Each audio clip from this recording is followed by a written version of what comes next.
Hello friends, welcome back to my channel. मैं doctor Priyanka Yadav और आज हम बात करने वाले हैं ऐसे योगासन के बारे में, कुछ ऐसे पोज के बारे में जो आपकी फर्टिलिटी को बूस्ट करेगा, आपकी ओवरियन हेल्थ को अच्छा करेगा, आपकी एंडोमेट्रियम लाइनिंग में जो ब्लड फ्लो है उसको बढ़ा के इम्प्लांटेशन में हेल्प करेगा। देखो, स्ट्रेस आजकल की लाइफ में बहुत ज़्यादा बढ़ गया है। काम का स्ट्रेस रहता है, ऊपर से यदि आप प्रेगनेंसी प्लान कर रहे हैं, प्रेगनेंसी नहीं रुक रही है तो उस चीज़ का भी स्ट्रेस रहता है। तो स्ट्रेस के चलते अंडे की क्वालिटी अच्छी नहीं होती, इम्प्लांटेशन में दिक्कत आ सकती है।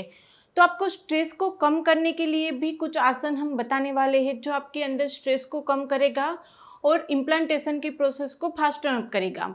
तो वो सारे योगासन किस टाइम पे करने चाहिए, पीरियड के दौरान कर सकते हैं या नहीं, इम्प्लांटेशन के दौरान कौन कौन से बंद करने चाहिए, कौन से आसन करने चाहिए इम्प्लांटेशन के दौरान ताकि इम्प्लांटेशन सक्सेस रेट बढ़ जाए। यदि आप वेट लॉस करना चाहते हैं तो प्रेगनेंसी प्लान और वेट लॉस साथ में चल सकता है। क्या जिम ज्वाइन कर सकते हैं प्रेगनेंसी प्लानिंग के दौरान? हाई इंटेंसिटी वर्कआउट हम कौन से दिनों में कर सकते हैं, कौन से दिनों में बंद करने चाहिए? ऐसे बहुत सारे क्वेश्चंस मेरे पास आ रहे थे। आगे हमने एक वीडियो भी बनाया जहाँ पर हमने डेज के अनुसार आपको बताया कि कौन कौन से आसन आप कर सकते, कौन से आसन आप नहीं कर सकते, लेकिन उसमें भी बहुत ज़्यादा क्वेरीज आ रही थी। इतने सारे आसन कोई कर नहीं पा रहा था, फास्ट लाइफ है, काम रहता है, घर का काम रहता है, जॉब रहता है, उसमें थकान की वजह से या टाइम नहीं मिलने की वजह से बहुत सारे आसन जो हमने आगे सजेस्ट किए थे डेज के अनुसार वो कर नहीं पा रहे हैं।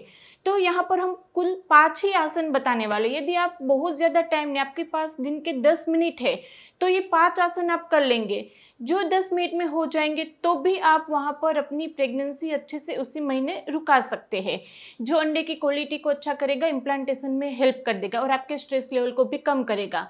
ये आसन कौन से कब कब करने चाहिए, दिन में कब करने चाहिए और कब बंद करने चाहिए, पीरियड के कौन से दिन से, वो सारी बातों का डिस्कशन हम करने वाले हैं। फ्रेंड, आखिरी तक जुड़े रहिएगा। वीडियो अच्छा लगे उसको लाइक कर दीजिएगा, शेयर कर दीजिएगा और सब्सक्राइब नहीं किया चैनल को तो कर लीजिए, आपके लिए बिल्कुल ही फ्री है। तो चलिए शुरू करते हैं। योगासन ऐसे कौन से हैं जो आपकी फर्टिलिटी को बूस्ट करने में, इम्प्लांटेशन में आपकी हेल्प करेगा? सबसे पहला क्वेश्चन ये आता है कि पीरियड के दौरान क्या हम एक्सरसाइज आसन कर सकते हैं? देखो, पीरियड के दौरान आपको पेन भी रहेगा, ब्लड फ्लो भी ज़्यादा होगा, तो वहाँ पर आप कंफर्टेबल नहीं होंगे एक्सरसाइज के लिए या योगासन के लिए। उस टाइम पे जहाँ तक मेरा मानना है, आपको वहाँ पर कोई भी तरह का एक्सरसाइज योगासन नहीं करना चाहिए। यदि आप कंफर्टेबल है तो आप वॉकिंग कर सकते हैं, वॉकिंग करने से आपको कोई दिक्कत नहीं आएगी। हाँ, आप वहाँ पे अनुलोम विलोम कर सकते हैं। कपालभाति यदि आप कंफर्टेबल है, पेन नहीं है तो कर सकते हैं। कपालभाति आपके पेन को कम करने में भी हेल्प करता है, तो कपालभाति और अनुलोम विलोम आप कर सकते हैं। यदि आपको पाँव में क्रैम्प्स नहीं है तो बटरफ्लाई एक्सरसाइज आप पीरियड के दौरान कर सकते हैं और चाइल्ड पोज कर सकते हैं। चाइल्ड पोज करने से, यहाँ पे मैं फोटो लगा देती हूँ, चाइल्ड पोज करने से आपके पीरियड क्रैम्प में आपको आराम मिलेगा। आपको वहाँ पर यदि ब्लड फ्लो बहुत ज़्यादा आ रहा है तो भी ब्लड फ्लो को कंट्रोल करने में, और यदि ब्लड फ्लो बहुत ज़्यादा कम है तो ब्लड फ्लो को बूस्ट करने में भी हेल्प करता है। तो यहाँ पर आप इतने आसन पीरियड के दौरान कर सकते हैं, लेकिन ये टोटली डिपेंड है आपके ऊपर। यदि आप कंफर्टेबल है तो आप कीजिए, वरना ये 5 दिन बंद कर दीजिएगा। जैसे आपका पीरियड का फ्लो खत्म हो, आपका पेन खत्म हो, उसके दूसरे दिन से आप योगासन एक्सरसाइज शुरू कर सकते हैं। अब बात करते हैं, यदि आपकी साइकिल नॉर्मल है, 28 डेज की साइकिल है, तो पीरियड का फ्लो खत्म होने से लेकर पीरियड के 20-22 दिन तक कौन कौन सी एक्सरसाइज कर सकते हैं। इरेग्युलर पीरियड में भी हम बात करेंगे, तो वीडियो आप कंटिन्यू रखिएगा। तो यहाँ पर यदि आपकी साइकिल 28 डेज की है तो 22 दिन तक आपको कौन सी एक्सरसाइज करनी चाहिए? देखो, सबसे पहले तो यदि आपके पास बहुत ज़्यादा टाइम नहीं है तो हम यहाँ पर 10 मिनट की, सुबह में आप 10 मिनट दे दीजिए, जो करनी है वो तो मैं बताऊंगी। लेकिन दूसरा, आपको वॉकिंग तो कंपलसरी करनी है। सुबह में आपको टाइम नहीं मिल रहा है तो रात में खाना खाने के बाद सबके पास टाइम रहता है, तो रात में खाना खाने के बाद आप आधे घंटे की या फिर मैक्सिमम 40 मिनट की walking, fast walking, brisk walking कर लीजिएगा। ये क्या काम करेगा? यदि आप वेट लॉस करना चाहते हैं तो वेट लॉस में भी आपका हेल्प करेगा। यदि आपको पीसीओडी की दिक्कत है, इरेग्युलर पीरियड है, तो आपको पीरियड को रेगुलर करने में आपकी हेल्प करेगा। यदि आपके अंदर एस्ट्रोजन लेवल इम्बैलेंस है, जिसके चलते फॉलिकल का ग्रोथ नहीं हो रहा है, शायद आप अपनी फॉलिकुलर स्टडी में देखे होंगे कि आपके फॉलिकल्स नहीं बढ़ रहे हैं, अंडे बन नहीं रहे हैं। कभी कभी इंजेक्शन देकर, दवाइयाँ देकर आपके वहाँ पर फॉलिकल का ग्रोथ तो कर देते हैं, लेकिन उसको रप्चर करने के लिए भी आपको इंजेक्शन लेना पड़ता है। यानी कि एस्ट्रोजन, प्रोजेस्टेरोन और एलएच हार्मोन का जो वहाँ पे बैलेंस होना चाहिए वो नहीं है आपकी बॉडी में। एफएसएच हार्मोन जो फॉलिकल के ग्रोथ के लिए होना चाहिए वो इम्बैलेंस है। तो ऐसे में यदि आप चाहते हैं कि आपकी पीरियड जो है वो रेगुलर रहे, पीसीओडी के सिम्टम जैसे unwanted hair, pimple, hair fall, mood swing, AMH high होना, ये सारे सिम्टम को आप रिवर्स करना चाहते हैं तो वॉकिंग की वजह से आप वो कर सकते हैं। यदि आप डेली की 40 मिनट की फास्ट वॉक कर लेते हैं तो पीसीओडी आपकी वहाँ पे बिना दवाई के भी रिवर्स हो जाएगा। पीरियड इरेगुलर है, रेगुलर होने लगेंगे। अंडे बन नहीं रहे हैं तो अंडे बनने लगेंगे, बिना इंजेक्शन के आपके अंडे रप्चर भी होंगे। और वहाँ पर इम्प्लांटेशन में जो दिक्कत आ रही है वो भी नहीं होगी, क्योंकि एंडोमेट्रियम लाइनिंग वहाँ पर अच्छी बनेगी, उसके अंदर ब्लड फ्लो बढ़ेगा।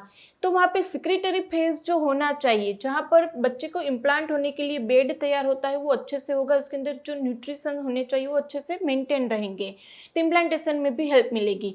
तो डेली की आधे घंटे से लेकर 40 मिनट तक की फास्ट वॉक आपको कर लेनी है। यदि आप ज़्यादा एक्सरसाइज नहीं कर रहे हैं, जिम नहीं जा रहे हैं और अपना वेट लॉस भी चाहते हैं, साथ में स्ट्रेस कम करना भी चाहते हैं, अंडे की क्वालिटी अच्छी करना चाहते हैं, इम्प्लांटेशन के लिए एंडोमेट्रियम को तैयार करना चाहते हैं, तो सुबह की 10 मिनट दे दीजिए। 10 मिनट में आपको सिर्फ और सिर्फ 5 आसन करने हैं। जो कौन से हैं?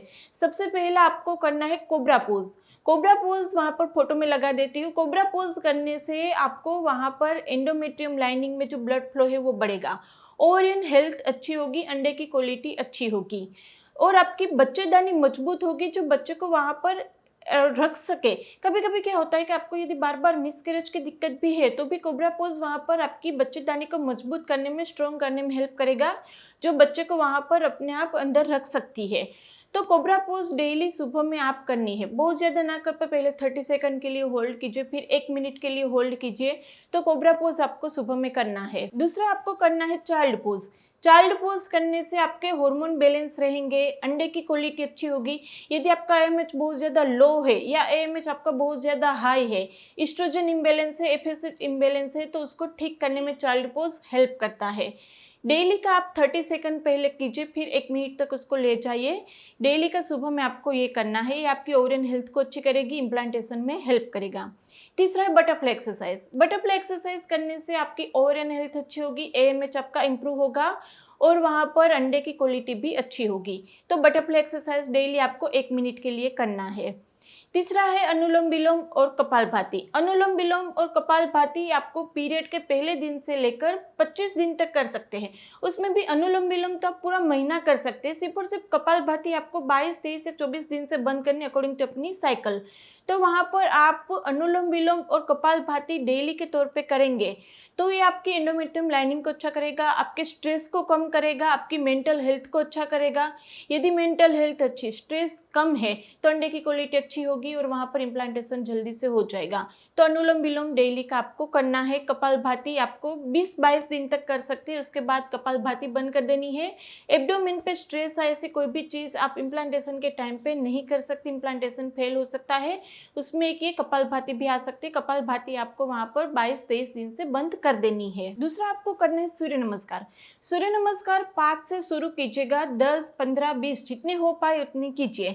उसमें कोई फिक्स रूल नहीं है, जैसे आपकी कैपेसिटी उतना आप वहाँ पे सूर्य नमस्कार कर सकते हैं।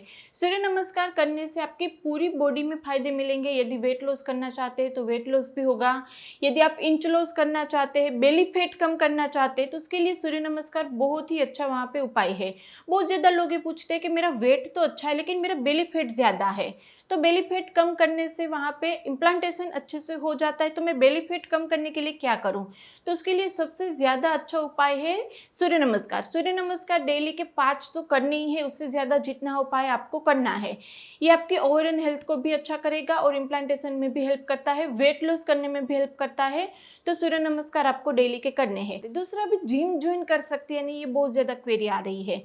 तो आप पीरियड के 22-23 दिन तक जिम ज्वाइन कर सकते हैं। यदि आपको वहाँ पर वेट लॉस करना है, उसके लिए हाई इंटेंसिटी वर्कआउट करना है आपको, तो आप वो भी कर सकते हैं।